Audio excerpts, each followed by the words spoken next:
Hello and welcome. My name is Jackson Kent, and I'm very excited to be presenting you all with the first installment of the UP Economics Club web series, where we bring on distinguished alumni and ask them questions about their education at UP, their experience afterwards, and any insights they may have to offer in between.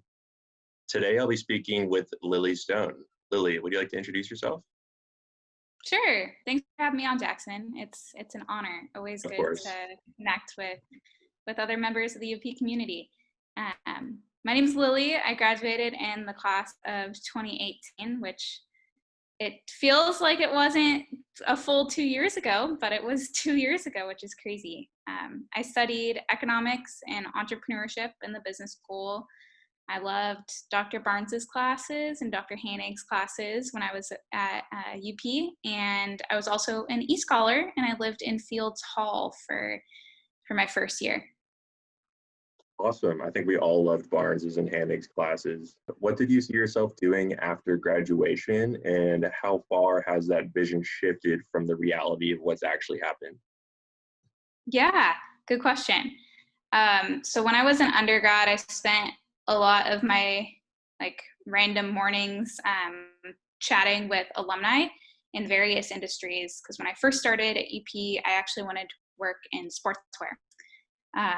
That was my passion and my focus. And over time, I realized that that might not necessarily feel as purposeful for me um, if I continued on that path. So I started looking in other directions, and I ended up connecting with an alum that worked at Vestas. And he kind of talked to me about the energy industry. And from there, I was hooked. I really wanted to work in energy. So I met with as many alumni as I possibly could. And then that worked in energy at PGE, at 3 Degrees, all throughout Portland. I was meeting with folks. And I figured out that I really wanted to get a wholesale power background so that I could, just understand the nitty-gritty details of the energy industry. And so I ended up landing an internship at PGE, and then I was lucky enough to get brought on. After graduation, I got the job, I think about a month or so before graduation. So I'd say that I'm doing pretty much what I thought I would be doing after graduation, but I didn't think that I was going to love the current role that I'm in right now as much as I do.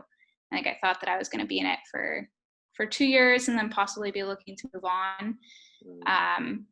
But I love it, and I see advancement opportunity where I am. So even though it's been 2 years, I'm still learning new things and happy with what I'm doing. That's awesome. I'm glad to hear that you're enjoying your career thus far. What would you say the biggest difference between the professional that you are today and the professional you thought you might be while you were still an undergrad? Yeah, very good question. So when I was in undergrad, I really didn't understand what people did outside of school. Even though I met with alumni, I didn't realize what like an entry level job out of school looked like. So I kind of just landed on the word analyst. I was like, that seems to be what people with an econ degree do. I want to be an analyst. And then I got into a role as an analyst, which I love doing, and I love numbers.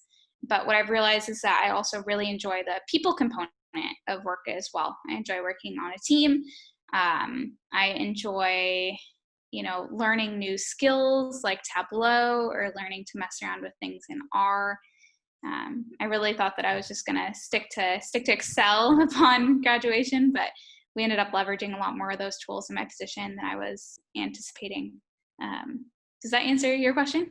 No, definitely. So maybe even another question further into that. If there's one or two skills you would suggest for someone who's still an undergrad to have, for someone who wanted to be, say, an analyst in your position, what would those things be?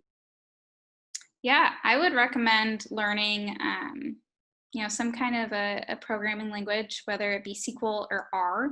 Definitely. Those are the two that I really use. Some people use Python a lot, but I found R is really helpful because it's open source, so you can download it at pretty much any company you'll ever work at.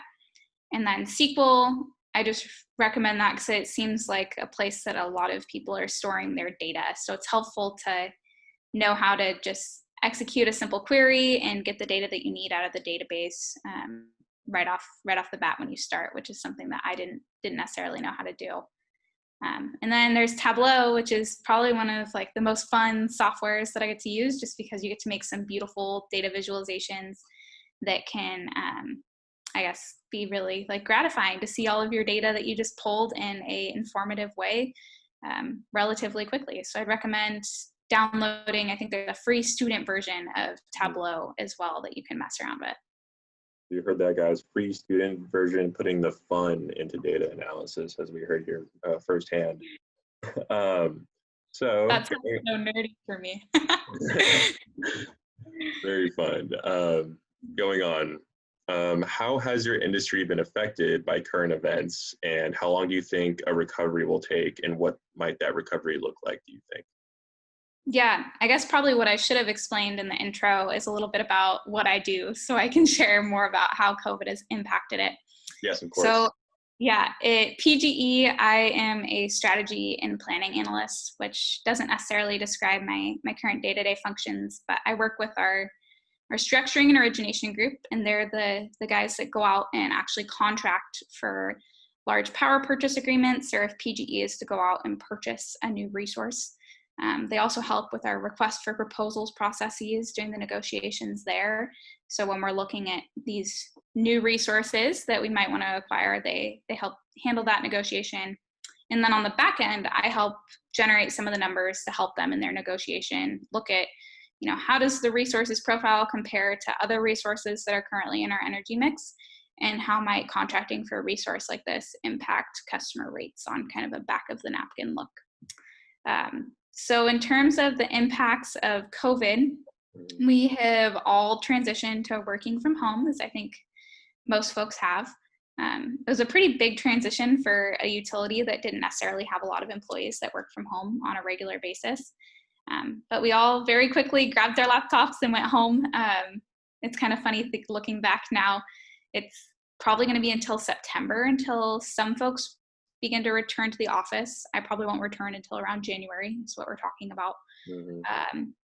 But we all just took our laptops thinking that it was going to be, maybe a month or something. And so since then, some of us have had to go back into the office to grab some external monitors, grab some desk chairs, things to make our home offices a little bit more comfortable. I think the largest impact for where I sit is that the IRS actually just extended the production tax credit and investment tax credit guidance. So that means that now projects have an extra year to qualify for some of those higher tax credits. So when I'm doing some of the analyses, looking at projects, that's definitely impacting their economics. And then just from a hiring perspective, obviously PGE has kind of stopped hiring as frequently right now. Hopefully we'll start having more positions open up again in 2021. Too early to tell at this point, but hopefully they will. The other impact that we've seen is that a lot of or more projects that are renewable energy projects like solar or wind projects are executing their force majeure claims on their contracts. And basically what force majeure is, if you don't know, it's like kind of the act of God clause. If something happens, if there's a giant wildfire that destroys the site, that the contract can get, the requirements in the contract can get extended. So the time that the project has to come online to start generating energy can get extended. So those are kind of some of the claims that we're working through. Well, I do like to hear that green energy is staying in the game and that their projects aren't totally scrapped. So that's amazing to hear. Lily, it's been awesome hearing about your industry and some of the insights that you have. I think this is all the time that we have for today. So thank you so much for coming on. Awesome. Thanks, Jackson. And if anybody is interested in Portland General Electric, feel free to reach out to me on LinkedIn. I'm always happy to chat with fellow pilots. Thank you all for watching, and stay tuned for the next episode. This is Jackson Kent with the UP Economics Club, and I'm signing off. Until next time.